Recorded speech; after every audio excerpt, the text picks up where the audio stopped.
ज्ञान उधति और ज्ञान घन सद्गुरु शंकर रूप, नमो नमो बहुबारही सकल सपूजन भूप।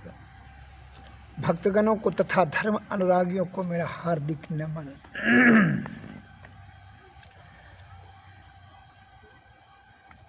मनोवाक्यम तथा कर्मम तृतीयम यत्र लीयते बिना स्वप्नम यथा निंद्रा ब्रह्म ज्ञानम तद उच्यते। अर्थात जिस ज्ञान में मन, वाक्य और कर्म तीनों लय हो जाते हैं और स्वप्न बिना निंद्रा की तरह बिना अवलंबन के जो ज्ञान उत्पन्न होता है उसी को ब्रह्म ज्ञान कहते हैं। समझ गए होंगे ब्रह्म ज्ञान किसे कहते हैं। बहुत से मस्तिष्क में यह प्रश्न उठता है कि ब्रह्म ज्ञान किसे कहते हैं। यह ज्ञान संकलनी जो है तंत्र है, शिव संहिता में ज्ञान संकलनी तंत्र के चुने हुए संस्कृत श्लोकों में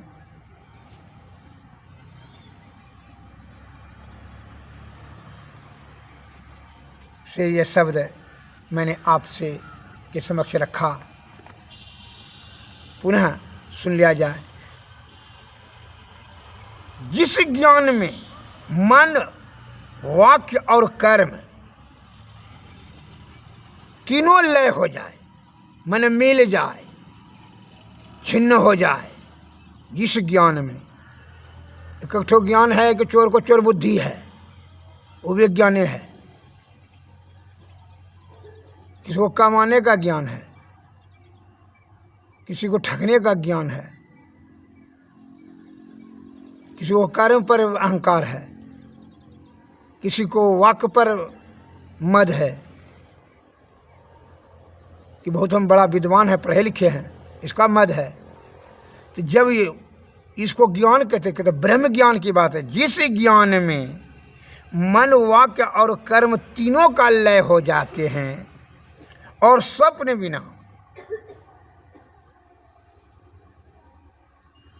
निंद्रा की तरह, गहरी निंद्रा में जैसे स्वप्न जो है, स्वप्न में तो रहता है कि आधा नींद आया, आधा नींद में कुछ जो है आप दिखा रहे, ख्वाब देख रहे हैं, लेकिन यहाँ बता है निंद्रा की तरह बिना अवलंबन का, कोई आधार नहीं हो, कि जो ज्ञान उत्पन्न होता है अंतःकरण इंद्रियों में आपका, उसी को आप ब्रह्म ज्ञान कहते हैं। वही ब्रह्म ज्ञान है। समझ लीजिए वह प्राकृतिक तरफ से वह ज्ञान मिला, और जो है इस लौकिक गुरु से जो ज्ञान मिलता है, चोरों का गुरु होता है, शिक्षक को भी गुरु कहा जाता है, जो विद्या अध्ययन कराता है, माता पिता भी गुरु है, विद्वान भी गुरु है, जो कि आपको गुण कला सिखाता है, कमाने का, जोगने का, घर बनाने का और सब जीवन यापन का, वो भी गुरु है। वो केवल ज्ञान है। लेकिन यहाँ ब्रह्म ज्ञान की बात हो रही है कि ब्रह्म ज्ञान जो वह स्वयं भीतर आत्मा से उत्पन्न हो, उसमें कर्म और वाक्य, मन की वहाँ प्रभुता नहीं हो, उसे ही ब्रह्म ज्ञान कहा जाता है। लेकिन अभी जो है जैसे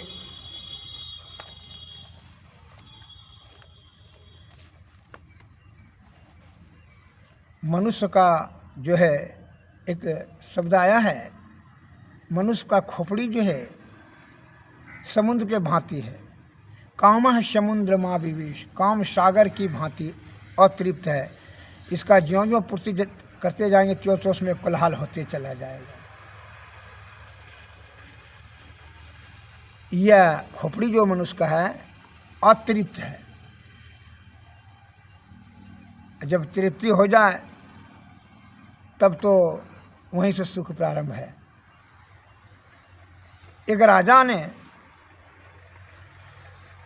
बहुत असंतोषी, वह नाना प्रकार का कर प्रजा को लगा करके सभी धन को इकट्ठा कर लिया, सब को बड़ा कष्ट में डाल दिया। उससे भी उसको संतुष्ट नहीं हुआ तो वह छोटे छोटे राज पर, बड़े बड़े राजों को ऊपर जो है चढ़ा करके सबको जीत हार करके काट कूट कर करके महासंहार करके सभी का धन हड़प लिया। अब जब उससे भी तृप्ति नहीं हुआ तो वह क्या क्या समुद्र पर चढ़ाई कर दिया। देखिए इसका तृष्णा, ये कहता है माया मुई न मन मुआ, मर मर गया शरीर आशा तृष्णा ना मुई, कह गए दास कवि। यह वासना देखिए कितना हवस था इसका धन प्राप्त करने का। तो समुद्र पर चढ़ा क्या सुना था कि रत्नाकर समुद्र को रत्नाकर गए रत्न छिपा कर रखता है। गोला सैनिक सबको गोला कहा बरसाने लगे, गोला बरसाने लगा, समुद्र उत्पन्न हुआ, देवता उत्पन्न हुआ। कहा क्या ये क्या बात है राजा साहब, इस प्रकार क्यों आप आक्रमण कर रहे हैं, कष्ट दे रहे हैं समुद्र जीव जंतु को। कहा कि आप खजाना दीजिए जो छिपा कर। ठीक है खजाना बता दिया, ढोते जाइए। ढोते ढोते हाथी घोड़ा कितना ढोते रहा राजा ने, बैल गाड़ी से ढोते रहा, बहुत दिन दूध धोया तो पर भी इसको अंत नहीं हुआ। कहा कि जो है सब चीज मेरा भर गया। अब जो है फिर जो है समुद्र को तंग किया, गोला बरसाने लगा। फिर तो क्या बात है, अब कहाँ बरसाते हैं भाई, जो है हमको साधन दीजिए, रखेंगे कहाँ धन, आपका भी खलने होता है और हमारा भी भर गया सब हर जगह। कहा मनुष्य का खोपड़ी, मनुष्य का खोपड़ी को देते हुए कहा इसको जो है इसी में धन सब रखते जाइए। सब उसी में रखते। राजा को बड़ा अचंभा हुआ कि तो भरता ही नहीं है। राजा साहब ने समुद्र को पुकारा, समुद्र आया, क्या क्या बात है, अब क्या चाहिए। कहा कि ये इसलिए बुलाए कि जो है खपड़ा खोपड़ी भरता ही नहीं कभी। कहा मनुष्य का खोपड़ी नहीं भरता है कभी, आपका खोपड़ी भरा है। कितना असंतोष घेर लिया है, कितना आप नरसंहार जघन अपराध महापाप कर रहे हैं धन प्राप्त करने के लिए, लेकिन भूल जाते हैं कि मौत तो निश्चित है, सब दिन रहेगा तू। यह खोपड़ी समुंदर से भी ज़्यादा गहरा है, इसलिए जब तक कि कैसे भरेगा, कल इसमें मिट्टी डाल दो। उसी प्रकार असंतोष पर मिट्टी डालो, संतोष रूपी मिट्टी, बस संतोष हो गया, त्याग शक्ति बढ़ा दो, वहीं भर गया। हाँ सही बात है। तब राजा साहब को वह चेतना आया, ज्ञान खुला। इसलिए जब तक ठेस नहीं लगता है तो ज्ञान प्राप्त नहीं होता है। जब ठेस लग करके ज्ञान प्राप्त होता है तब जो है वो होश में आता है, उसको स्मरण रहता है, नहीं तो जो है उसका अवहेलना करता है। ऐसे सब बहुत से विषया आसक्त प्राणी हैं कि गुरु के वाक्य को सुन करके भी समझ नहीं सकता, और जब समझ भी लिया तो समय आने पर अमल नहीं कर पाता है, और वह अपने विषय पर नियंत्रण ही नहीं कर सकता है, जिसके कारण से ज्ञान उसका ठहरता ही नहीं है। और जब ठेस लगता है तब उसको ज्ञान ठहरता है। उसी प्रकार वह राजा को जो है ज्ञान हुआ कि नहीं, यह असंतोषी सभी दुखों का महाकारण है। तो ब्रह्म ज्ञान प्राप्त करने के लिए मन, वाक्य और कर्म, ये सभी पर आप जब ये सभी का लय हो जाएगा तब आत्मा में से जो उत्पन्न होगा वह ज्ञान ब्रह्म ज्ञान होगा।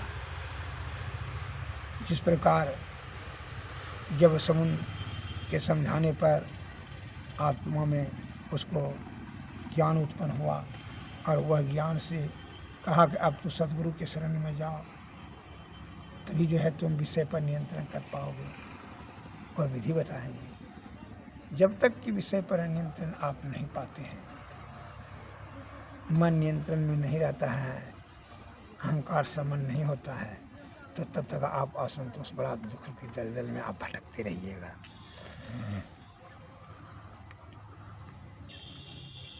अतः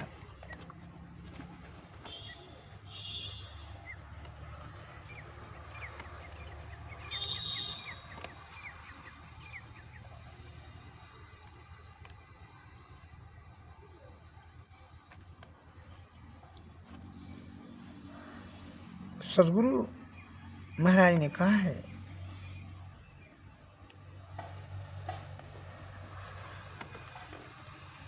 सदगुरु गुरुदेव गुरु गुरु गुरु तारणम, गुरु गुरु गुरु दिव्य ज्योति जगमग, तुय भक्त होती, गुरु गुरु ब्रह्मयग्नि सोति, पंचदूत जारणम, गुरु गुरु दस चारि दुमन, 10 चारि मन 14 को दमन करें, गुरु गुरु अधधारी शमन, गुरु गुरु समकारी पवन, द्वैत धन ही तारणम, गुरु गुरु दिव्य देव, गुरु गुरु भक्ति भेद, गुरु गुरु परम सेव, गुरु गुरु मन मौरणम, गुरु गुरु गुरु कल्प विटप, गुरु गुरु में ही जप, गुरु जाप जपन साची तप, सकल काज सारण। अब चौपाई में बताया है, सत्य ज्ञान दायक गुरु पूरा, मैं उन्हें चरणन को हूँ धूरा, तन यब मन यध ओपन सावन, संशय शोक सकल दुख दाछावन, गुरु गुनु यमित यमित को जाना,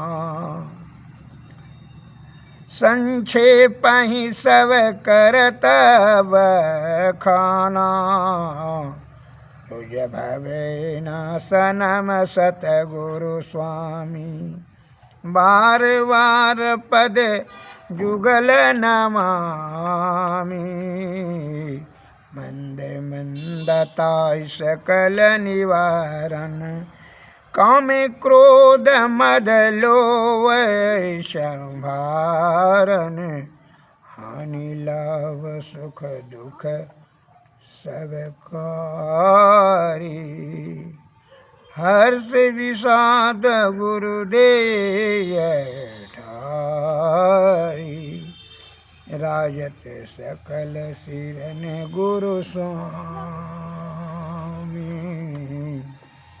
अगम क्रोध दाता सुख धाम, जन्म मरण गुरु देहि छोड़ाही, जयति जयति जप जप सुखदाई,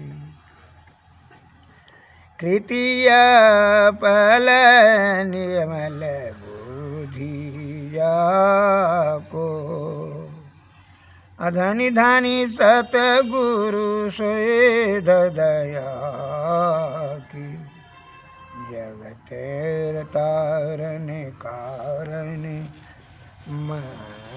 सदगति की, पथदाता सत सरल भगति की,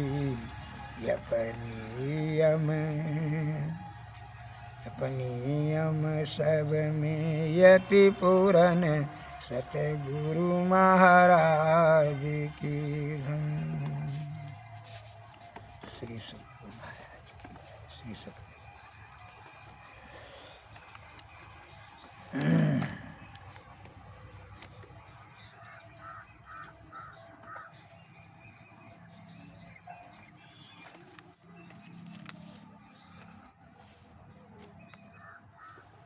सतगुरु सेवत गुरु को सेवत मिटत सकल दुख झेला रे।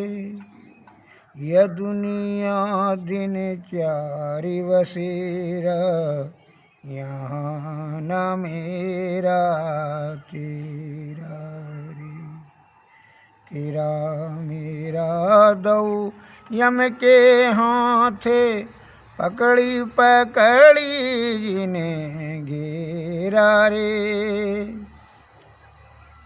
ये दुनिया बंदी गृह यम के, जीव बंदी रहे घेरा रे। सतगुरु गुरु बिने ना कोई कहूँ, जो तोड़े यम घेरा रे। याते उठो सतगुरु सेवो, सेव करो बहु तेरा रे। तन मन धन या तम तिनके, पदयर पीब चोय में फेरा रे। जागृत जिंदा सतगुरु जग में, सब जिनको कर जोड़ा रे। बाबा सतगुरु देवी साहब, जा पद को मैं ही चेरा रे। सतगुरु सेवत गुरु को सेवत, मिटल सकल दुख झेला रे। श्री सतगुरु महाराज की जय।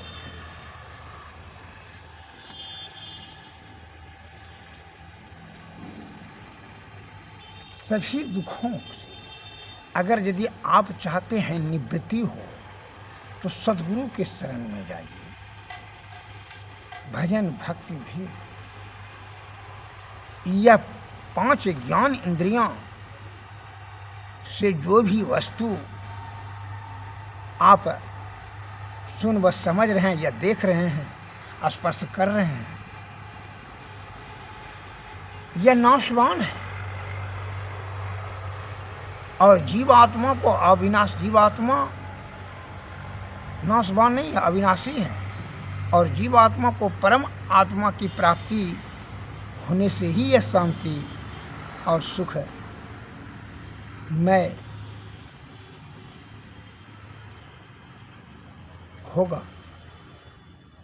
और जो आप समझ रहे हैं कि क्षण भर सुख प्राप्त करने के लिए, वो तो इंद्रिय सुख है। इंद्रिय सुख आपका नहीं है। तन मन सुख ना सुख तेरो, निज सुख। तो निज क्या है? निज मैंने जीव आत्मा से का जो सुख है वही आपका है, तन और मन का नहीं। मन तो विषय का मालिक है, वो विषय में ही क्षण भर वो फिर जो है वो शांत होगा, फिर उधर उधर भटकेगा। और तन तो ये जरने वाला चीज़ है। ये तो जैसे मान लीजिए आप स्त्री को सुख चाहते हैं, तो जब तक आपकी शक्ति दृढ़ है तभी तक आप काम सुख पाते रहते हैं। लेकिन तृष्णा शांत नहीं होता है, तृष्णा तृप्ति नहीं होती है।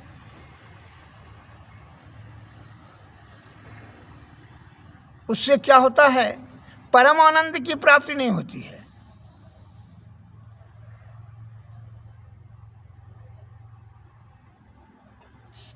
अगर यदि उसको आप सुख पहुंचाना चाहते हैं तो उसमें 2 चीज़ है, एक स्थूल शरीर, एक सूक्ष्म शरीर, सूक्ष्म शरीर जिसको जीवात्मा कहते हैं, वह जीवात्मा तो परमात्मा मिलने के बाद वह सुखी, परम सुखी होगा।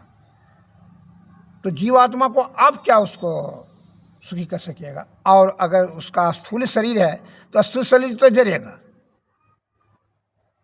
नाशवान है। क्षिति जल पावक गगन समीरा पंच रचितिया अधम शरीरा, ये पांचों तत्व से बनाई गई है, पांचों तत्व में मिल जाएगा। इसमें जो भी आप सोच रहे हैं उसको सुखी बना देंगे, सुखी कर देंगे, तो किससे? तो छल कपट परपंच आडम्बर पाखंड कर से, कुकर्म के मार्ग से धन संचय करके, अगर यदि आप धन से उसको समझते, सुख नहीं, धन से विलासता अपने बस से खरीदी जा सकती है, जो कि उसका कष्ट का और नाश का कारण बन जाएगा। विषय भोगी हो जाएगा। तो भोग वाला रास्ता से कोई अनंत सुख प्राप्त नहीं कर सकता है। उसके लिए योग वाला रास्ता पकड़िए। ज्ञान योग से आप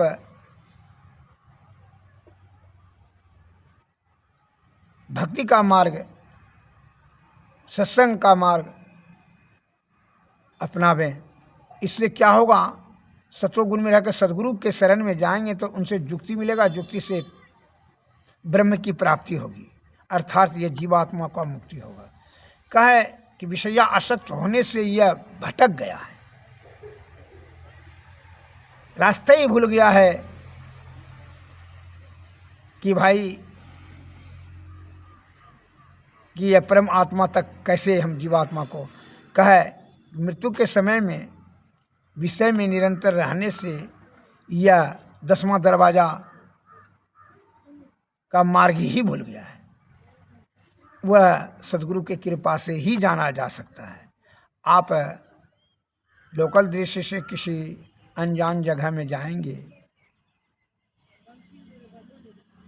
जो चीज़ बचपन में आप देखे हैं, 50 वर्ष के बाद जाएंगे फिर रास्ता ही आपको भटक जाएंगे। इसके लिए पूछना पड़ता है वहाँ के वासी से, जो वहाँ का बारे में जानकारी है उन्हीं से। तो उसी प्रकार सदगुरु महाराज को जो है इस बात की योग्यता है, वह ईश्वर से संपर्क साधे हुए हैं, इसलिए उन्होंने ही आपको अपने प्रकाश के सहारा से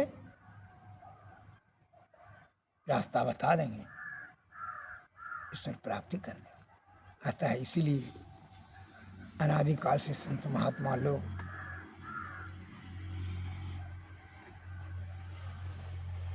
ज्ञानी ध्यानी ने कहा कि तू चंद क्षण भर सुख पाने के लिए अपना अमूल्य आयु को नष्ट कर देते हो, और इस आयु से तो तुम परब्रह्म की प्राप्ति कर सकते हो, करने में सामर्थ्यवान हो। केवल सुसंगति करो, सुसंगति सदगुरु की संगति में जाओ, तभी उन्हीं ने आप स्त्री का संगति करेंगे तो भोग वाला रास्ता से चले जाएंगे, लोभी का धन का अच्छा लगने लगेगा, चोर का संगति करेंगे चोर बुद्धि आ जाएगा। तो पहले अपना संगति को सुधार लीजिए और अपने आत्मज्ञान से चिंतन मनन करके समझ लें कि हमको कौन रास्ता जाना चाहिए और क्या करना यहाँ के लिए श्रेष्ठ कार्य है।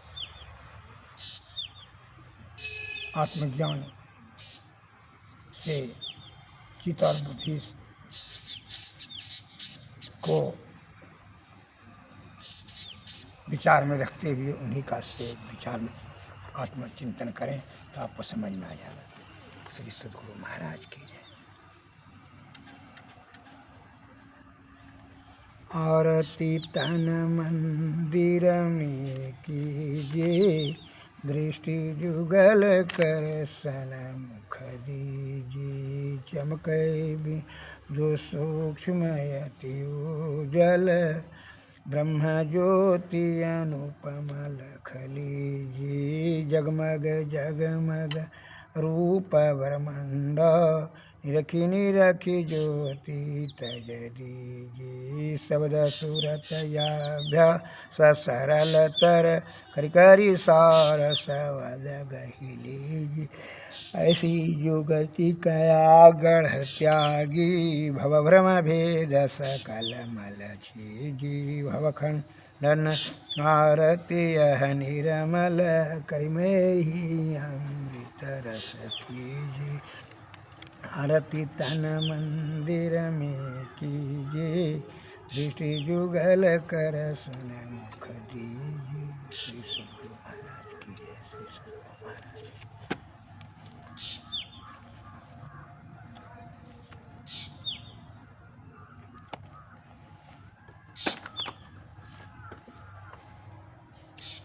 सद्गुरुवे नमः। सद्गुरुवे नमः। नमस्कार।